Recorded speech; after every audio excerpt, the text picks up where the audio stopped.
आज की ये खबर सिर्फ कच्चे तेल की नहीं है, बल्कि ये उस बदलती हुई दुनिया की तस्वीर है जहां विदेश नीति और ऊर्जा बाजार एक दूसरे से टकराकर नए समीकरण बना रहे हैं। और इसी टकराव के बीच अमेरिका के राष्ट्रपति डोनाल्ड ट्रंप का एक बयान अचानक पूरी अंतर्राष्ट्रीय राजनीति में हलचल पैदा कर देता है, क्योंकि वॉशिंगटन डीसी से एयरफोर्स वन में बैठे ट्रंप जब मीडिया से बात कर रहे थे, तब उन्होंने सिर्फ चीन का नाम नहीं लिया, बल्कि भारत को भी सीधे उस बातचीत के केंद्र में ला खड़ा किया और कहा कि अब भारत ईरान से कच्चा तेल नहीं खरीदेगा, बल्कि वेनेजुएला से तेल लेने की दिशा में पहले ही सहमति बन चुकी है। और ये बात ऐसे वक्त पर कही गई जब दुनिया पहले से ही मिडल ईस्ट में तनाव और ऊर्जा आपूर्ति की अनिश्चितता से जूझ रही है। और ट्रंप के शब्दों में ये कोई साधारण बयान नहीं था, बल्कि उन्होंने ये तक कह दिया कि डील का पूरा कॉन्सेप्ट पहले ही तय हो चुका है और चीन चाहे तो आए और इस पूरे समीकरण का हिस्सा बने, क्योंकि ये सिर्फ एक देश की नहीं बल्कि वैश्विक तेल राजनीति की चाल है। और यहीं से सवाल खड़ा होता है कि क्या ये सिर्फ बयान है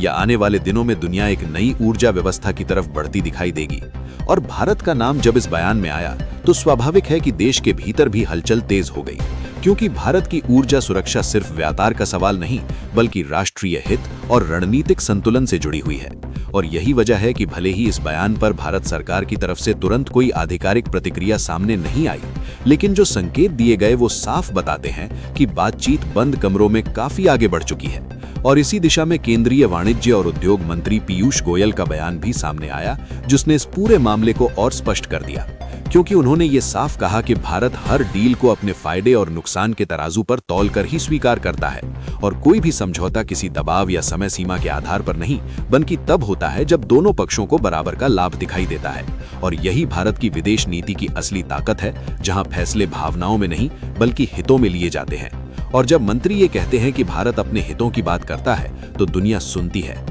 और इसी वजह से ये तेल डील अब सिर्फ क्षेत्रीय समझौता नहीं रह गई, बल्कि एक वैश्विक खेल का हिस्सा बन चुकी है, जहां चीन की दिलचस्पी भी साफ नजर आती है। और यही वजह है कि ट्रंप का बयान आते ही अटकलें तेज हो गईं कि क्या ये सिर्फ बयानबाजी है या आने वाले समय में कुछ ऐसे फैसले होंगे जो पूरी ऊर्जा राजनीति की दिशा बदल देंगे। और इस पूरे घटनाक्रम को अगर भारत के नजरिए से देखें तो तस्वीर साफ है कि भारत किसी के दबाव में नहीं बल्कि अपने फायदे के हिसाब से आगे बढ़ रहा है। और यही कारण है कि आज भारत की विदेश नीति को मजबूत और आत्मविश्वास से भरी हुई माना जाता है। और जब देश अपने हितों के साथ खड़ा होता है तो दिल से आवाज निकलती है, भारत माता की जय। और अगर आप चाहते हैं कि ऐसी ही गहराई वाली खबरें बिना शोर और बिना भ्रम के आप तक पहुंचती रहें, तो जुड़े रहना जरूरी है, क्योंकि ये कहानी अभी खत्म नहीं हुई है और आगे इसमें और भी बड़े मोड़ आने वाले हैं।